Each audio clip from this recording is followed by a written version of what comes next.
Hello and welcome to another Improvement Season podcast, guys. This is me, Pascal Steve, and on the other end, it is Steve Hall. Steve, it's the first time, though, that I'm seeing you now like this without a hat on and completely shaved. And yeah, how does it feel for you? It's funny. It's taken me a while to get comfortable. Obviously, I did it on New Year's Eve. Yeah, so I know that you had it also the last time, but the last time I think that you still wore a hat or a cap or something like that. Exactly. So it's been almost a month and I'm slowly getting more comfortable with it. Like there were times of which I was still like, I don't know, you know how hot it gets on the underground in London, and I would be like hot and I'm leaving my hat on because I don't want to show my bald head. Yeah. Because I'm kind of not embarrassed. I don't know. It's just a bit uncomfortable and I feel very exposed. It was the same in the gym. I'd still be wearing my hat. It was like the whole kind of point of you taking off the hair was to kind of remove that insecurity. Yeah. But, so I'm slowly now being like, actually, yeah, like now I almost considered, I had a beanie on. I was like, I'm too hot. I almost considered taking this jumper off. I have a vest and just wear the beanie with a vest. I was like, why? Like, it's much more appropriate just to take the damn hat off than to take off the jumper. So yeah, I'm long story short is I'm just slowly getting comfortable with the idea of how I look without the hair. And I actually think I look, like I'm not upset about it. I think it looks all right. Like part of me is just like, yeah, you can rock that.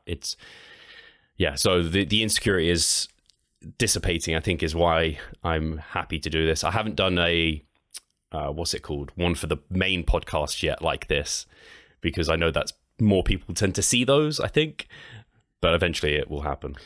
I think though, the older you grow and the more muscle mass you have, the better it can look, in my personal opinion, especially when you grow older, you know. Yeah, I think I don't know, like your jawline just becomes a bit more pronounced, and I don't know, the face just looks a bit more masculine. Some of those masculine traits come through, and somehow my big thick like eyebrows and this area kind of works with it versus being softer. I was always worried my eyebrows would be like too much for it, but actually it's like it works. But I think I look better without like a lot of guys with bald head then grow out the beard big time. I don't think it works for me. I think I look better with like is it Jason Statham has that like just slightly stubbled look? So yeah, when I was my way with it, my bald head like 2 years ago or 1.5 years ago, I was looking quite aggressive without anything, or with the mustache it was still very, very aggressive, and I looked completely off and weird without any kind of facial hair. And I would probably be that type of guy who needs to have like a full beard when he is bald. Yeah, I think it's because I have softer features. Like I have a soft button nose and like I have slightly softer cheeks and stuff. Yeah. So I don't look as aggressive. But I considered this before shaving my hair off. And sorry for listeners, this is completely like just personal stuff we're obviously talking about, nothing fitness related. But I had considered getting a piercing ahead of shaving the hair off. But having the hair shaved off is making me consider it even more, because I think a nose piercing like little ring could make me look less aggressive somehow. I don't know why, but I think it gives you a bit of like a hipster, gayish, quirky kind of look. What did you say? Gayish. Gay. Oh, I don't know. Maybe people. I don't have a comeback to that. I don't really associate nose piercings with gay guys, but I guess maybe on average, gay guys do like ear and nose piercings, eyebrows. No, it's just kind of I wanted to mock you and to challenge you a little bit. Yeah, my mum's not a fan. I'll say that much. Because Charlotte was like, "We can go do it together." She wants to get her nose pierced as well. Oh, really? I was like, "Oh, maybe." Yeah. Just I don't know how far to body modification I want to get. Yeah, Katie was just asking me about kind of what's it called again? A septum? Oh yeah, the one here. Yeah, and I'm not a fan of piercings, to be honest. So that's just me. Yeah, some I'm all right with. Others, like I can do the ring in the nose. I'm not big into the eyebrow, the septum, like lips, tongue. Like there's some areas I like, some areas I don't. It's the same with tattoos, I think. Like some areas I'm just like, yeah, I jive with that. Other areas I'm like, it's not quite like, because some people have joked, oh, you could tattoo my whole head now, right? And I'm just like, I don't know about that. It's a fine line, right? Like you could end up looking very aggressive then, especially when you're then muscular. And I don't know whether it is something that you really want. You know, it's also kind of when people ask me why I don't shave my head, because I have like a tattoo now all the way up here. It is due to that aggressiveness, and it's kind of a little bit intimidating for the vast majority of people. Yeah. And if you can still avoid it, I mean, I'm not the most social guy anyway to begin with, but that doesn't mean that I want to look intimidating, especially not when I have my kids around and they have friends over and all that kind of stuff, right? You want to still appear approachable and not the other way around. Yeah, it's definitely a look for sure. I think particularly with what you have on the back of your head, yeah, it's particularly intimidating because it's like, exactly. Oh, this guy has like a dead guy on the back of his head. Yeah. Is he actually looking at me now? Well, yeah. So, but anyway, yeah. So bald head it is. I'm slowly getting used to it. I found my setup in terms of how often I shave it and all that. I'm slowly getting good at being able to make sure I don't miss parts. I still need a mirror that like shows you the back of the head. I think that would be helpful because I just do it by like hand feel of just like, oh, is there a bit there? Is there a bit there? But I think how is it then with obsessive. Training and all that kind of stuff? Does it feel significantly different to you? Like when it comes to sweating, for example? Not yet. I think it will be a real benefit though, as I'm bigger and in summer, I think I'll appreciate it because at the moment I get warm, but I'm not my warmest because I'm like 80 kilos just over. So I'm not like particularly heavy for me. And it's also cold still. So at the moment, it's not that big a difference. The only thing I noticed is I was doing skull crushes and I knocked my head a little bit. And I was like, normally I wouldn't be worried about that at all because you have your hair that's a buffer. But I actually cut my head and I was like, fuck. I don't have that protection of the hair there anymore. Yeah. So, yeah, that's been the only difference with training. How's training going, by the way? Good, actually. So I still haven't deloaded or backed off since before my competition. So it's now been, I think I'm in week 9 of this training block mesocycle, which is pretty long for me. But I'm still holding out good performance, managing to, in some areas, I'm eking out like a rep or a small amount of load here or there, like very much micro loading. Like my leg press, I went up from 195 kilos to 197.5 and matched reps this week, which I'm still really pleased about. But like pressing, this always happens with chest. I tend to hit like a wall. And once I'm there, I'm just like, I might gain a rep on one set, but I'll lose it on another set. So my average performance is kind of the same. So some areas are just kind of plateaued in that sense, but I'd expect it when I'm training basically at 0 to failure on things. And I'm at the level of advancement I am, but I feel generally good. I do notice though, that if I'm not careful, especially with sleep now, to really make sure I get very, very good sleep, that I'll feel it the next day. All right. And, legs yesterday is a real test. I put my hardest session at the start of the week, which makes sense, but it's like takes me 2 hours to get through that leg session. And it rocks my world. And yeah, it's and I've had this SI joint pain on my left side that's it came in during prep, and I had to rotate out some lifts and modify some stuff, and it is creeping in here or there. It's manageable, and I don't notice it when I train, but like sat here I can feel it. So I'm just like, there are some signs and signals that backing off is going to be appropriate, but that doesn't surprise me at this stage. So, but is it on a specific lift or at the end of a session, or? Not really. If I was to try and boil it down to a lift, it would be the RDL. And yeah, just when I train, it doesn't seem to be annoyed at all. It's just maybe the following day, I'm then like a bit tight, and not tight. It's like just a bit of a fatigued sensation in that area. And I think I just need to be better at doing some of the like pre-rehab stuff that Mike Chalice gave me, because that did seem to help. Okay, so you've consulted on it with Mike already? Yeah. What did he tell you? What to do in that regard? He gave me some like sumo squats to do, like opening up and I guess, connecting with some of those muscles, like with the glutes and the adductors and abductors. And then the thing that really seemed to help me was abductor stretches. I always want to get those the right way. Yeah. And I always get good girl and bad girl. I always am like, I don't know which one's the right one. Like, I don't know which way they go. It is a tricky one. I think that many people are struggling with that. I'm sure it's like abduction is like when an alien ship abducts you. I think about it that way, you know, like you're being taken away. So it's abduction. So this is adduction. So, oh no, it is abduction. Sorry, the outside of my thigh. So yeah, anyway, some stretches for there, and that seems to help, where I like put one leg over my other leg and like rotate that way and just like flexing around the hips. And do you have the feeling that it helps, or I get some short-term relief for sure, and it feels good. You know, when like you get into like quite a painful stretch and then you stop and you're like, ooh, I feel like some short-term pain relief. I kind of get some of that.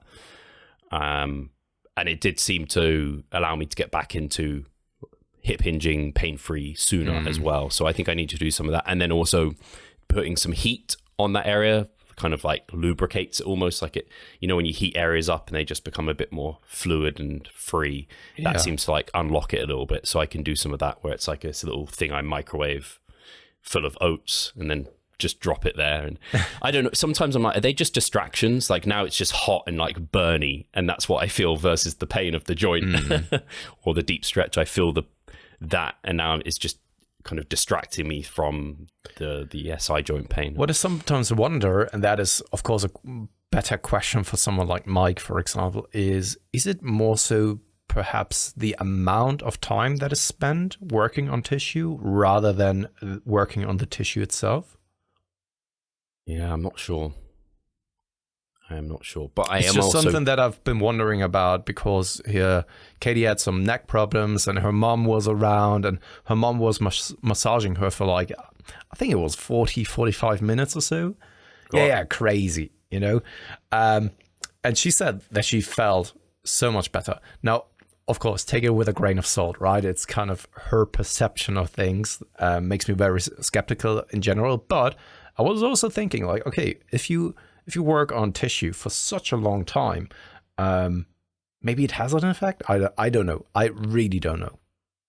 It makes me think of, someone asked me on my Instagram not long ago about like, do I get sports massages and stuff like this? And I'm very skeptical that they do anything much, because the muscles aren't that pliable to have any kind of significant effect from someone mobilizing them with just like their hands. Totally. But people do report feeling better after these things. Yeah. And I think it's probably more likely with like foam rolling and stuff, there is evidence to suggest you get some short-term relief and also therapeutic touch. So particularly when it's like your mum who cares about you is then giving you like care, you get this just like, there's like something human to it. I don't know what it's called, therapeutic touch within the literature, I think, where James Hoffman's talked about it, where it's just when someone who cares about you is doing something to your body that is kind of recovery inducing, you get some sense of relief that otherwise you wouldn't. So I think there's some therapeutic touch benefits to it as well. But how's training on your end? Still big same modifications. Old. Yeah. Nothing has really changed. Like honestly, I'm going in there and doing my thing. So I'm sorry if it's so unexciting to talk about that for the listener, because I don't really have anything really to say, honestly. Just here lately I had once again that it's such an unfortunate timing. That spot that I've injured like a year ago, do you recall that? Down kind of at the lats, lower back on the right side, which happened right before then the winter holiday, where we are then supposed to go skiing and snowboarding. Happened like 2 to 3 weeks prior to our last trip. Now, on Saturday, we are going on our next trip, and it happened once again like 1.5 weeks ago. Not as badly though as the last time, but it flared up just a little bit, and I needed to be a little bit more careful with not overdoing things. So yeah, that happened. And next week on the slopes in the mountains, while I'm not the biggest fan of taking holidays or going away, This is always one that I'm very much looking forward to. Yeah, I know how much you love your skiing now. Yeah, you're a skier, you're a golfer. Are you still golfing? Yeah, but I couldn't really do it because I was just too busy here over the past weeks and months. And also, unfortunately, whenever I thought that I had the time, the weather was absolute garbage. So, I couldn't really follow through with that one. It's not the time for golf, is it? Golf is very much like a summer activity, right? Because it's outside.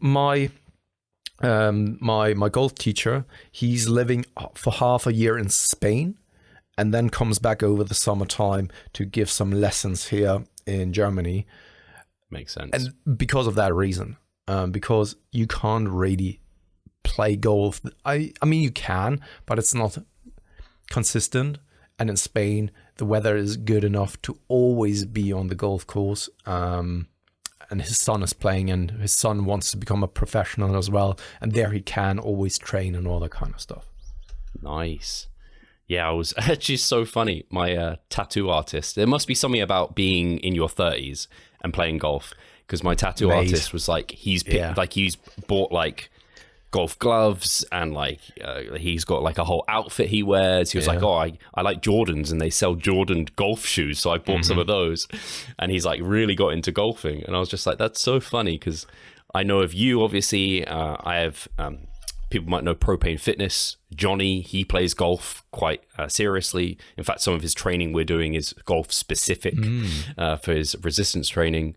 The biceps and banter guys. Then I have also athletes of mine who play golf, and it's typically males in their mid-30s.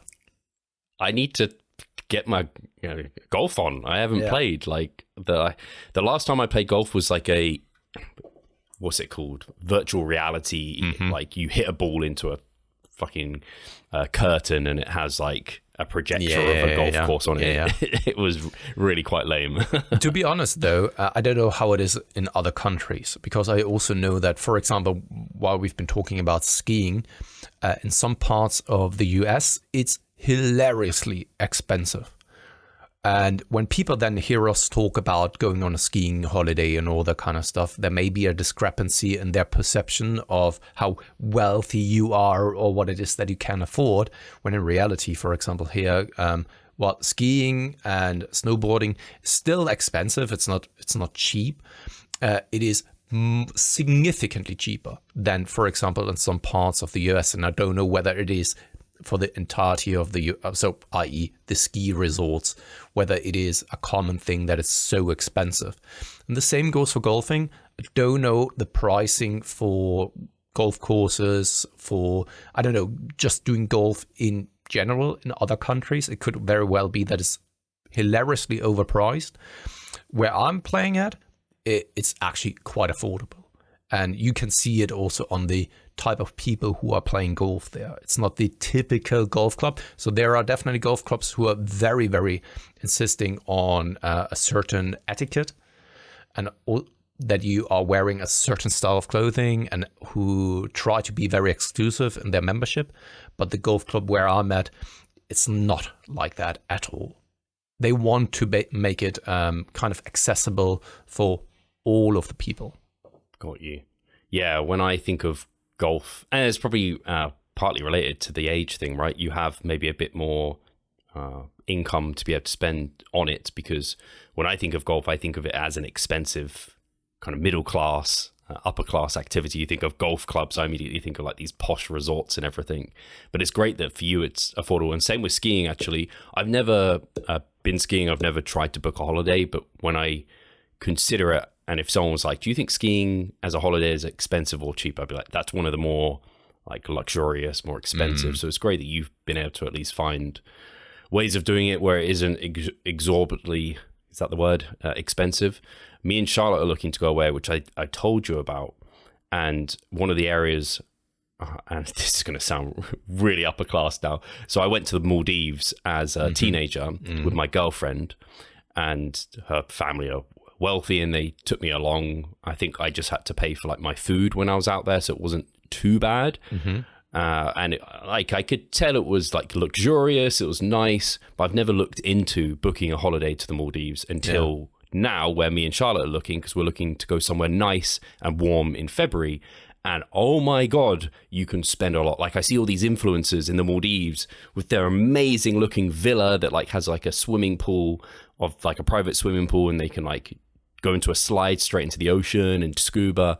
And I'm like, oh, it can't be that expensive. And I look into it and I'm like, holy crap, that's expensive. Yeah. Like if can we you name can kind of a number. So if we want like our own private villa, and generally what you do when you go to the Maldives from the looks of it is you kind of fly to Male, which is like the capital, and then the Maldives are lots of different small islands. Each small island is like a resort in its own.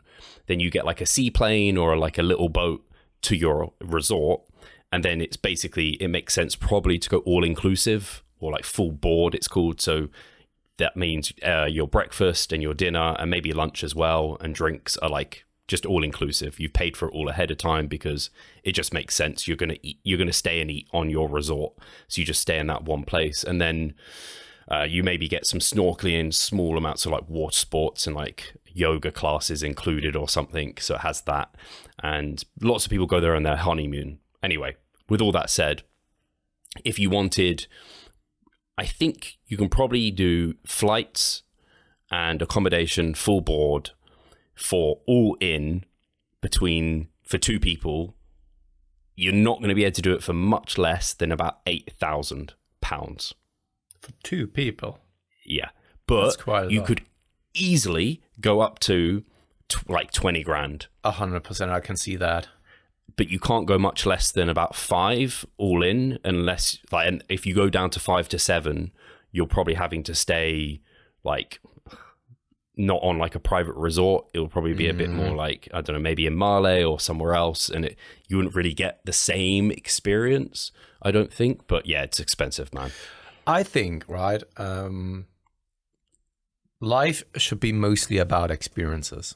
That's for sure. But I still find it very, very hard to pay a lot of money for experiences. Yes. Because they don't last, right? Not only that, but I think that there is so much you can do still where you don't have to pay an exorbitant amount of money.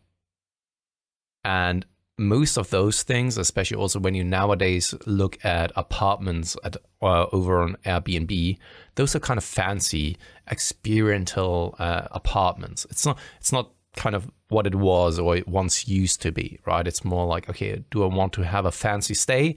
Then I take a look at Airbnb apartments, right? But they are also incredibly expensive. Yeah. And I think that, to me at least, that's not worth it, because there are so many beautiful places on Earth, and I haven't really traveled around a lot, but of course, when you just take a look online, you can probably find lots of lovely places. And even here in Germany, right? So many people are flying to different places, and there are so many lovely spots here if you just give it a chance. And there's a huge variability even in the landscape, what it is that you can explore and experience. And I think that that's probably especially the case in countries such as Japan, and countries such as the US, right, where you can explore so many different landscapes, and by that probably even also quite different cultures, even though that it's in the same country. Yeah, no, I agree. It's the only thing I will say about experiences, and I agree with your experiences from, whose book was it? Die with Zero, I think was the book, where he spoke about the memory dividend. So yeah, that experience, that holiday doesn't last, but you will have the memory, the photos, every time you look back, you'll remember it. And so that you kind of get that memory dividend, which is really cool. But yeah, if somewhere like the Maldives, it's because they've got like a monopoly basically on that area. Yeah. And so you kind of have to pay that price because you just don't have a choice. But I'm sure there are areas similar to it that you could go to that are maybe like I say it wrong, the Seychelles. Yeah, something like but that. But also very expensive. Yes. Very expensive. Yeah, you're never going to be able to go to those sort of places for cheap, I don't think. And then it's the question, can you find something that is fairly similar? And do you have the capacity of doing the research for it, right? Because even also in Europe, like Romania was kind of a hidden gem for a very long time. Same goes for Croatia, but Croatia has also become a very, very a touristy place. But for a very long time, these were hidden gems, you know, and probably there are places out there that are very similar to those places that you've just talked about that aren't really as touristy, that aren't really as expensive, but finding those in the first place becomes much, much harder. Yeah, I agree. So, I don't know where I was going with this. You're doing your golf, you're doing your skiing. And it's just about circumventing any injury leading into those. No, absolutely. And staying active, you know, I can't really put it in different terms of words. I've been contemplating for a very long time to start finally playing some drums. I've been contemplating with that since like I was actually in a band, you know, but never really had the time or also mental capacity for it. But this kind of hits two birds with one stone. You can be active, you can be by yourself, and you can do some music, you know. And maybe at some point I will finally start doing this. They are noisy though. Or would you not get the if you electronic, are getting like, an electric drum pad, you know. Then it's just like a yeah, exactly. But it's not quite the same as getting like a smash real drum kit. From a looks perspective, and also because it has a certain feel to it, you know, when it comes to playing the drums, because of the surface. There are replicates that are kind of electric drum sets that are, though, built like normal drum sets that give you the same kind of feel and experience, which is freaking amazing, to be honest. Man, you're good at these things of, like, I think about all the things you have done outside of health, fitness, bodybuilding. You're very good at having other things going on, like other hobbies, activities. I can think about your motorbike, stuff like that. I'm terrible. I think about all the time we've spoken on this, and I think about all the different activities and I don't know what to call them, different activities you've done. And I think about what I've done, and I'm like, I don't really do anything outside of bodybuilding.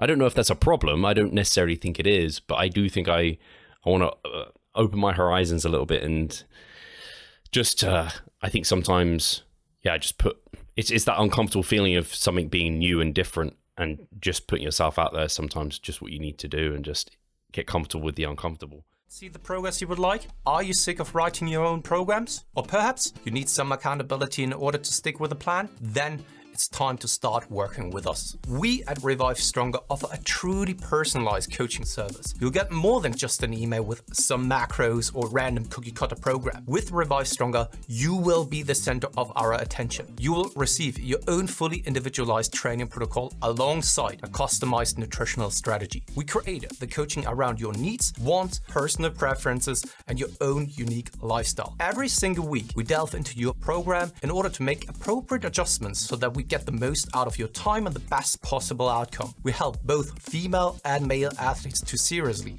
change their body composition by adding more muscle mass and decreasing fat tissue. Additionally, you get access to our exclusive Revive Stronger member site, where you'll be able to watch over hundreds of hours worth of educational content. No matter if you're a competitive bodybuilder or just want to look better, if you need help with your progress and taking your physique to the next level, our coaching is for you. It's time to make a change. Sign up today and let's revive stronger. Funny thing is, though, Steve, that I've never perceived it as such that I'm good at it, because there are definitely times, of course, where I'm just like thinking, what should I now do with my time? And I have a very, very tough time or hard time in accepting to just do nothing at all. I always have, and this is something that we've talked about in the past when it comes to also, I don't know, training related stuff, focusing on optimizing things, right? Constantly thinking about you have to do something in order to improve somewhere. While I do believe that it's absolutely crucial to have some kind of ambitions to follow along, and also to then improve in certain areas of your life, I think it's also very, very easy to fall into a trap of constantly thinking that you have to do something and that you don't really get anywhere, because you're you're kind of becoming a jack of all trades. You're starting something. Once the honeymoon phase is over, you jump to the next one, which I see many people do. They never really stick to something. And this is kind of, in my personal opinion, more of a waste of time to a high extent, not to 100% wise. Because I think that when you try something, you can make a better decision on whether you like it or not. So it's not complete waste of time, but at the same time, many people are interested in getting better at something. And once it gets harder, which everything in life is that way, right? At first, the first couple of steps are actually quite easy to learn and make quick progression. And then it becomes much, much more challenging to make further progress. And this is where many, many people stop doing something. And I think that this is then a waste of time, because if you really want to get proficient and good at something, you have to then overcome those hurdles. And then I think you can still ride along, right? And still make a decision of, okay, that's not for me. Yeah, I just never know what I want to sink my teeth into to try. But do you have to, Steve? Just to challenge now the thoughts, right? Yeah, because you're very much into bodybuilding and that kind of stuff. Do you really have to do something else? Can't you just be very much focused on that and becoming a master of that craft? I mean, that appeals to my what I'm already doing massively, and I would say that is kind of where I go. But I even just small things of just, I don't know, sometimes a month can pass and I'm like, what did I do that month that wasn't just working, training, eating? Like, and you talked about experiences are important in life. And actually, that's how I think it's something in regards to the brain and how it recognizes time. When time flies, it's often actually when you're doing nothing, because if you just do the same thing each and every day, the body has no recognition of how much time has passed. But if you're doing stuff on weekends, whatever it might be, experiencing new things, then it's like, you have that kind of, I guess, marker of something that occurred. And so I have enjoyed this month because I've done a few things. I'm trying to think, so I got a tattoo. So I got my tattoo finished. So that was something that happened. I like just having that as something, and it doesn't disrupt. Actually, this was the easiest heel I've ever had. Very cool, so smooth. And so that was nice. Then went and trained with Milo and Pac. That's true, yeah. The doctors, they've got their facility. They've got a kind of warehouse they're renting, and it's absolutely crazy. Actually, you'd love to see it because you know all the technicals in terms of lighting and like the sound, and they've got a softbox as the ceiling. I've seen that on the video. Yeah, because Pac recorded a video for a podcast episode that we have been planning and doing, where then researchers, so Dr. Pac, for example, Jake Ramad, Eric Helms, and alike, they are talking about how research is actually being conducted. And Dr. Pac was actually standing in their kind of training facility, talking about everything and saying like, okay, this is the softbox and all that kind of stuff. Oh, did he? Yeah. So they have this massive softbox and they can control the lighting in like every single area. So it's just really, really cool. And anyway, so I got to train with them and do some content with those guys, which was great. And then I was meant to be at my sister's baby shower this past weekend, but I declined because it just wasn't really my thing, to be honest. And then I'm actually seeing my family this weekend though, so for my kind of niece's birthday. So it's quite nice to have like things going on, but I have months past where I just have nothing.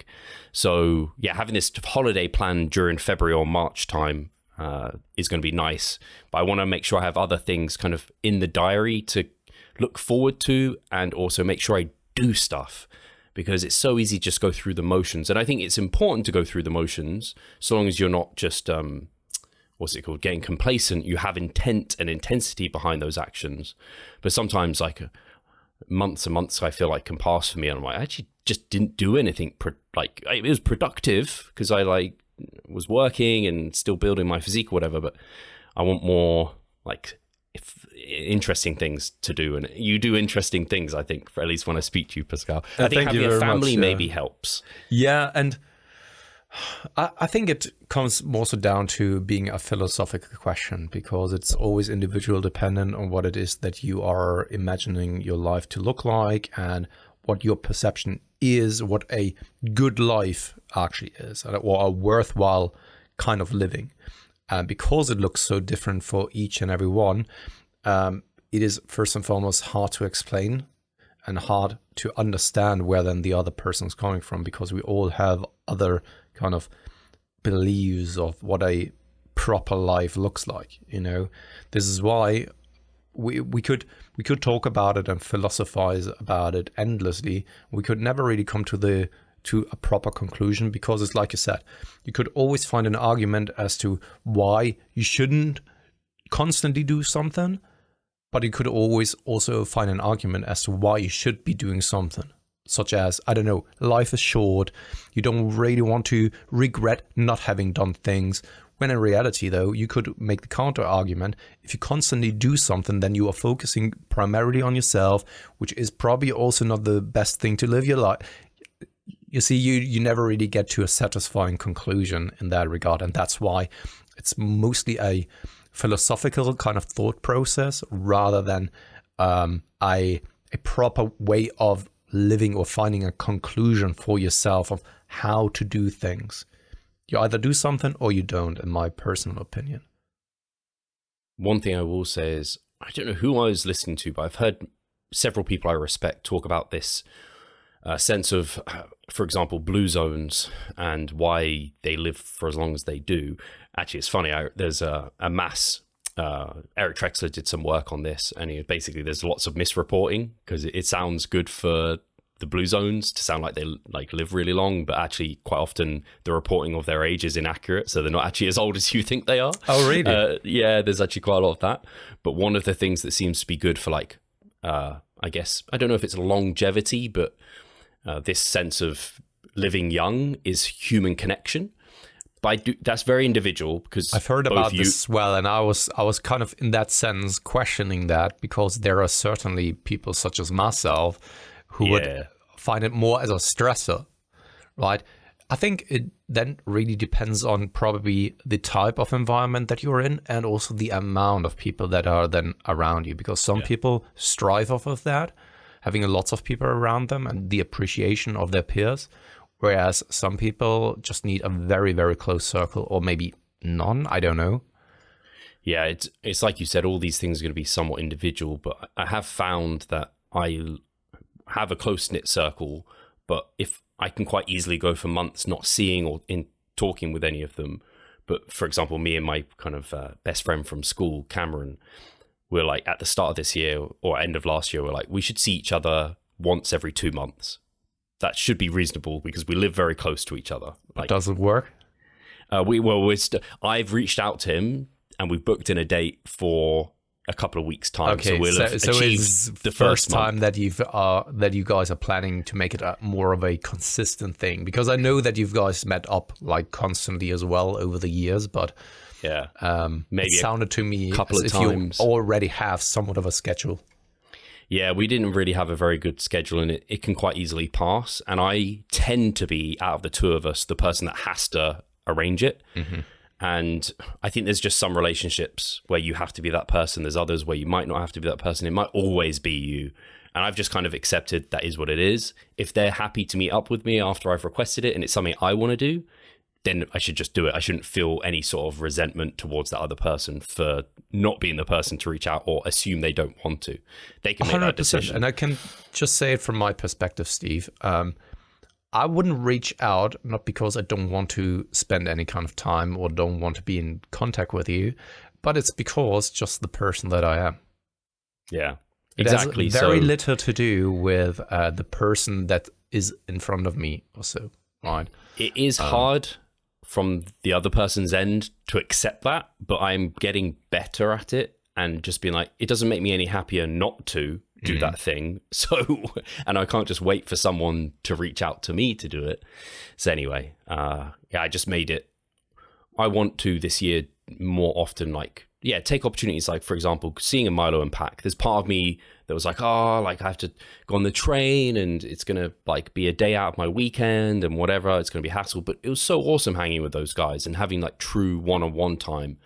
But I wouldn't want to go and hang out at like, I don't know, for example, what's it called? Body Power. Like Steve, you need to help me out now, because I'm sometimes super confused about where Pac and Milo are located, because often it sounds like as if they are in New York, when in reality they are in London, isn't it? No, they're not in London. So they are in New York. They're not in New York. They stay in New York quite often because they go to Brad's lab. Yes. Layman's labs, that. And so they hang out there for maybe like a month or something to do research, but they live southwest. I can't say where the location of their, what's it called, the facility is. Yeah. Because they don't want to disclose that for 100%. obvious reasons. I can see that, especially there are lots of haters out there that are probably not aligned with their way of thinking and all that kind of stuff. Crazy what and you people never know. do. Yeah. So I can just say it's southwest. It wasn't too much hassle for me to get there from London. But yeah, so they're not in the even in the same city. They have to drive to the facility, and they're not even located in the same city. So, but they're not in London. Once again, I was very confused by it, also because Pac introduced the video saying like, here out of the Bronx in New York, and I was just like, Oh, was he joking? Yeah, I never really know where they are, actually. And then they are recording things with Mike Israetel, with Omar Isef, and all that kind of stuff. And then all of a sudden they are, I don't know. This is why I was just confused. So I guess, yeah, and I'm actually, just to speak, hanging out with them, just very humble guys. Milo in particular is very sharp. Like, if people don't get that impression from him, he thinks in a different way. He's like just wired slightly differently to a lot of people, but he can just think of things, and I can see him like breaking it down in his head in a way that I don't think I'd be able to do. He's just very sharp. He knows, he already learned like how to do the cameras. He was the one who like envisaged the softbox. Very intelligent guy for being like 25 years old or whatever. It's just absolutely crazy. So it doesn't surprise me he's grown at the pace he has. He knows what he's doing. He can learn and pick things up really quickly. Pac's just a super like nice guy, obviously incredibly intelligent too. But to see them have that facility at like their age, and Milo's at like 100,000 on YouTube now and getting huge numbers of views. Pac's not as big, but I don't think he does as controversial takes as what Milo does, and that comes with its own cost, right? Of like your own mental health and well-being to some extent when you get people trying to like I don't know, have hot takes on your content and things. But anyway, they're on the right path and trajectory, and again, I look up to them for like, they will go and spend a weekend at Mike's place, which must be exhausting, must cost quite a lot in terms of flights and everything, just to record like content to help them grow and to reach a wider audience. They've told me I should just go for like a long weekend to Mike's to like record stuff, and I'm almost certain Mike and Crystal will be happy to have me. It's just, it's a lot to do that, and I don't like the thought of it, but maybe it's one of those uncomfortable things I should get comfortable with the idea of doing. Do you recall the episode that we did maybe a year ago, Steve, where I said that sometimes people get so successful that the love for that person turns into hate? Yes, I was thinking about this quite literally yesterday, because I saw a video hating on Mike. It was like they did like a story, it was like they were making like a rhyme taking down Mike. It was kind of pathetic, to be honest. But yes, and then it made me exactly think what you said. So sorry. And I even, because it's so often that this is happening on the internet, it is a very rare phenomenon where someone stays appreciated and loved for their entire career. And often a quicker rise, which wasn't really quick if you really think about it, but the time frame where he really accelerated was that fast, right? Comes also with then a very quick fall again. I think that he's still benefiting and profiting from everything that he has been doing up to this point, and also then later on as well. So I don't think that from a monetary perspective or anything, he needs to worry about anything at all anymore. He probably couldn't give a fuck about what other people then think on the internet. But it is very interesting for me as an outsider, and probably for you as well, Steve, to see what it is that we've talked about on the podcast like 1 or 2 years ago, somewhere around there, where I even then said that it could very well be that he's, while he's still being appreciated and loved, at some point he's becoming the villain and people start to hate him. And that's exactly what has actually happened. It's crazy how quickly it turned into him becoming a basically hated person in the scientific evidence-based community. It's crazy. And I understand why, because of probably certain things that he said in the past, and even still says in certain podcasts with an author. Fucking hell! Now I can't really pronounce that word. Authoritative way of talking about it, and people also dissecting every word someone is saying and putting it on a pedestal and being like, how can you say something like this? For example, there was a pretty stark incident here in Germany, which also created a very hefty political debate because an immigrant stabbed someone, or kind of couple of kids actually, and that created a very, very stark response. And there was a journalist, a female journalist, who was on the spot where this happened, and she said one thing, and I think it slipped more so out of her mouth, which was inappropriate, of course, but I don't really think that she really thought about it in that given moment. And I think everyone in their life said at some point something that they regret having said, or where they, if they had the time and reflected upon it, can think of like, okay, I would have phrased it differently, or I wouldn't have said it. Now, though, we live in a day and age where if you are a prominent person, you have to be so freaking careful of what it is that you're saying, because it is immediately being turned against you, and you are being held responsible for maybe one sentence or one word, maybe for the rest of your career. And it's kind of the same as well when people are now coming on to, for example, the Lion McDonald versus Mike podcast episode, which is now 5 years old. And in 5 years, a lot of things are happening, right? People still hold him accountable for what he said back then. And maybe things were incorrect, right? And maybe things were already incorrect then and he didn't know any better, right? But having or holding someone accountable for what someone said in the past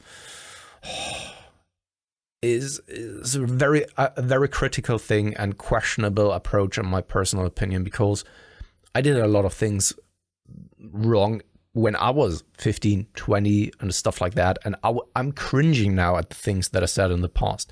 Even couple of things that I said a couple of just months or years ago, right? Because then you have time to reflect. You're maybe emotionally and from your experience at a different point. And you can't just like hold people overly accountable. You have to give them a little bit of room for explanation and also being able to change their views as well. Yeah, it's crazy seeing, because we are getting some exposure to it because we see the comments come through on old videos with Mike, and that one in particular, because obviously people might be aware of this guy called Solomon Nelson, I think the name is, who did like a big takedown video of Mike that was like 3 hours long with Lyle, which is absolutely wild to me that someone invested that amount of time. But because of the size of what Mike is, they probably had a good idea that it would be pretty successful. And also I think Lyle unfortunately does have a high degree of hatred for Mike for whatever reason. And yeah, it's crazy though, because like you said, now in this day and age, you can say things and then someone can take those recordings. It could be years ago that they've been said, but they can also edit it to create a narrative that wasn't what was actually happening. So like I know, for example, like we like our trash TV, right? But they like record people all day, and then they just take snippets for an hour TV show. So you might think there's a certain context that, or you miss a ton of context, you just get to see these like cherry picked bits. So they might be able to portray a certain narrative. It's similar here with this. That's 3 hours of content, right? But Mike's been on the podcast and various podcasts. There's hours and hours upon content. Days, weeks, months by now, right? I just want to point one thing out, right? I'm not taking any sides. I'm not biased in any kind of fashion, you know. I know Mike. I've met him. I think he's a great guy, right? And of course, he probably said, and I even said this as well over the years that we've been doing the Improving Season podcast, that there are plenty of things that I am not on board with the statements he's making, right? And that is totally fine. To have a different approach, different viewpoints, different opinions on certain matters, right? Because everyone only has a certain amount of information available to them. And based off of that information, you're building your own opinion. Whether you like it or not, everyone has an opinion to something, right? You can still go out there and say, like, I don't have enough information to express my opinion, but you probably still have an opinion. And with that being said, I'm not taking any kind of sides. I haven't watched those things from Solomon Nelson, I think his name is, right? No idea who he is. He has probably pointed out some things that are absolutely correct, very much, right? And I don't hold, so I have no personal grudges against him because he's portraying it in a way that I would probably not do it, right? So once again, I just want to make it very clear, I have no kind of stance in that, right? But at the same time, I think that civil communication is the way to go. And I've always had a hard time kind of that extreme approach where then the pendulum is swinging from one side to the other. And that is applicable to nearly everything in life, whether it is religion, whether it is political ideals, whether it is now something like training, nutrition, right? Extreme stances create probably extreme friction. And that is never, in my personal opinion, leading to positive or progressive outcomes. I can say I have a bit of a stronger opinion than you on this. So similar to you, Mike is a great guy. I have had the pleasure of spending days with him. In fact, not even just like hours at seminars, but in fact full-on days. I remember one of the seminars. It was his birthday, and he was just here in London, and he was just like, "Do you want to hang out for the day?" And we trained twice, I think, and went out for food. And I spent a lot of time with Mike, and he is a really good guy. Just honestly is very, very smart too, very clued in some sense, maybe too smart for his own good in some sense. I don't know if that's the way to put it. And I agree with you. I wasn't as skeptical and as critical as Mike as what you have been over the years, but as the last few years have gone by, I have been more and more that way, I would say, where I've just gained more experience, learned more, got more confident in my own experiences and beliefs where I don't align with as much of what Mike would say. There was a time he could do no wrong, which is the wrong way to think about things for me. I've definitely grown and matured past that. But with some of what is going down, it is people aren't giving him any of his flowers anymore. Like, you think about the amount of good he's actually done for the evidence-based space, the amount of studies. They just literally came out with a new study on protein, meta-analyses on the impact on maintaining fat-free mass, and RP funded that to make that free public access. Like, the amount of studies they've funded, all the researchers that they're getting, like Milo Pack, data-driven strength guys, Eric Trexler, Eric Helms, the videos they've done with these experts within the field over at RP, which is just getting more and more broad exposure to more thoughts, ideas, really smart, influential people. So like, he's done, and RP have done so much for the evidence-based space. And the actual core content of what he talks about is fundamentally correct. Like, the big principles. People disagree with some of his opinions on things, like you rightly said, that aren't like, he isn't an expert in X, Y, and Z area. He's just talking his opinion on it. And maybe he sounds a bit too confident in that. Possibly he's a well-spoken guy, right? He's very good at debating. And so I'm never going to disagree with that. yeah, I don't agree with some of his, like, maybe not taking full accountability on his stage performance at some stage, but we all do that. We all, like, as competitors, we all kind of do that to some extent, and that's fine. And if you were to sit down with Mike, and I'm sure you'd get a much more reasonable take from lots of these things. But, like, fundamentally, his core content that RP have ever espoused are really great things for the vast majority of, like, people. It's just little things that people kind of get a bit caught up in, like, I don't know, specific training techniques or proximity to failure, and Mike's not training truly to failure where he says he is, and people just get too caught up in that. And it's like you said, Pascal, to draw it back to your initial comment, is it's just that people seen him grow, and people like to take people down. So any little thing that they can hold on to take that person down and feel good about themselves, I don't know, for whatever reason, they do it. And it's just a counter reaction. Yeah, and it's also creating a dynamic or a negative kind of momentum where then one thing builds on another, and then the people who are, I don't know, putting out some kind of let's now say negative kind of comments on it, they get the appreciation, they get the attention, and by that it becomes even a bigger snowball. And what it is that I think is important also to highlight and point out is that you can still disagree with someone and still respect and appreciate the person for the person that they are, and the other way around as well.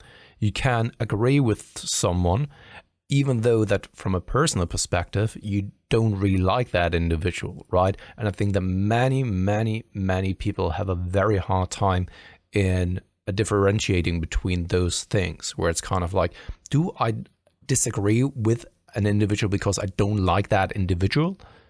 Or is it because I disagree with what it is that that person is claiming or saying? It's kind of the same when it comes to politics. So many people are caught up in ideology rather than factual things. So I can wholeheartedly say that there are, so the AfD, very much big name right now in Germany, the right-wing party, primarily speaking, from a fundamentals perspective, there are so many things that I disagree with. However, sure, there are certain things that they are saying where I can say, like, yeah, I see the point, I agree with it on certain principles, for example, right? And this is also then where politics comes into play. Each and every one has different ideals, different opinions, and then you get together and find a common discourse. And based off of that common discourse, you then create, hopefully, some reasonable regulations and guidelines, right? And it doesn't really work if it's only my way or the highway, or if someone has a different political stance that they are, I don't know, burned on the cross or anything alike, right? And the same applies to some extent also with other things where people have strong opinions, such as also training and nutrition and stuff like this, right? And you can still respect and appreciate other people's opinion, whether you like them or not, and people have to differentiate between those, and also more so take a look at individual kind of context in itself. If Mike is saying something about alcohol consumption, right, you can disagree with that one and say, like, all right, maybe you're overstepping your area of expertise. Whereas then when he's talking about some training principles, let's just say, I don't know, it is something that you agree with, they're all right. Yeah, no, absolutely. This is also your area of expertise, and this is something that I myself agree with as well, right? Instead of putting it all under the same roof, and it's an either I like him, and this is why I do agree with everything that he's saying, or I don't like him, and this is why I disagree with everything that he's saying. That's not helpful, but this is how I feel is often the dynamic over on social media and also the internet, and also that carries over, unfortunately, into now the day-to-day business as well for many people. Yeah, I think that's the unfortunate thing with it is, especially you see this in politics, people end up going with the political party where they just like the person because they just seem like, I don't know, they jive with that individual, whereas they don't actually look at the policies behind it. Whereas actually you probably should go with the people where the policies align with what you want, even if you don't love that individual. And similar here, where people will go with like people they just think I don't know, again, they jive with that personality, but they could be talking absolute garbage that's not actually helpful. And the other way, and some of it could be good, some of it could be bad. And yeah, it's just, I think for the average person, it's really hard to decipher. And yeah, I think that's where some people maybe get fed up with Mike sometimes, because he's so personable and people enjoy him so much. And it's like he can do no wrong. And then they are unable to be critical of some of the things that aren't completely 100% correct in that sense. So yeah, it's an interesting time, and I couldn't believe, I checked that YouTube, they're over 3 million now. Over 3 million. Yeah, that's crazy. Absurd. I do remember when they've just opened up their YouTube channel. That's it's crazy. not that long ago, that YouTube channel. I remember some of the old presentations he had where it was like, what was it? It's like lean gaining is a myth or something. It was one of like the early videos, and it was Mike like presenting as a teacher and a lecturer, and he was wearing like a shirt and he had hair, I think. It was, it's just it's absurd that there's no room for discourse anymore, and that a middle ground is not being strived for, but it's more like trying to convince the other side that your side is the correct one. And once again, this doesn't really just apply, or isn't solely happening in the fitness industry, but also, of course, politically as well. This is also why you see a massive divide. I think we had just the best example, and that is the US presidency and what happened there. Whether you like Trump or not, whether you voted for him or not, you have to give room for things. You have to allow yourself to also appreciate certain things that are positive, while you can still be critically about certain other aspects. And I have the feeling that many people are too caught up in their ideology. And that is not just in regards to the US. This also applies to many Western countries, and probably also other countries as well. It's that black and white thinking, isn't it? And they just like to put someone in a box of, okay, that person, I disagree with everything they say, or that person, I agree with everything, or that's good, that's bad. It's just unfortunate. But it's human nature. Our kids, right? We communicate a lot with our kids, right? Of course, in a safe manner, which is hopefully still appropriate for kids in that, or at that age. But when it comes even to the discussion of good and evil, right? Good and evil, does something really like this exist? Yes, from our moral perspective, we have all a moral compass, and we have all certain beliefs of what evil or good behavior is. But this is your own perception of things, right? Due to then your experiences, cultural beliefs, and all that kind of stuff. If you were to live in a different time, in a different culture, it could very well be that this was a good thing, a positive thing. Like, I don't know, the Mayas sacrificing people for then the gods, for example, ripping out their hearts. If you were to do it now in our Western society, you would be, of course, prosecuted, and you would be a monster. Back then, it was just like a normal, a sacrifice that was necessary for the gods, right? So it is once again our own personal moral compass, and sometimes you have to lay it off and look behind it as to can we really deem people, okay, this is necessary evil or good? I doubt that, right? I can still see it from my personal perspective, but I'm not the one who's then saying like, okay, something is necessary evil in nature or good in nature, because that person is probably not just wanting to see the world burn. Of course, there are certain people who want, but he's most of the time even coming from a perspective of wanting to do something good from their perspective of life, right? So yeah, it's funny, what you might deem as someone being evil, they would deem as them being good quite often. So it is exactly that. But wow, what an interesting chat we've had. It's been very like philosophical and bigger picture, and some elements of health and fitness, and talking about what's going on in the industry. So that's true. That's true. Hopefully people enjoyed it. Yeah, I'm sure they will. absolutely. But guys, that's it. So thank you as always for listening in. Any comments, do comment below. Give us a thumbs up. Give us a review over on Spotify. We appreciate you. If you aren't subscribed and you enjoy these chats, definitely subscribe for future. I guess we'll catch you in the next one.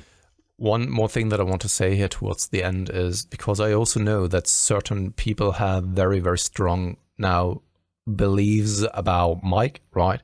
And this comment section, I would like you to still stay civil. It's not just about, how can't you see X, Y, Z? How dare you see it from a more neutral perspective or anything alike? You know, listen to this episode again, where it is that we are coming from, right? And this comment section isn't supposed to then for you to go out on a tear here and state your opinion on that matter. I just want to make it very clear, because if someone is coming onto this comment section just here to cause some terror or be disrespectful, this is not the place to do so. Go over to Reddit, go over to certain kind of Facebook groups, do it there. I want this comment section to still be constructive and civil. Now I'm imagining the thumbnail and the title for this podcast. Mike, ahead. Good or Evil. Oh, yeah. And then you won't even get people listening. They'll just comment whatever they feel. Oh, dear. Probably. Cheers, guys. Stuff.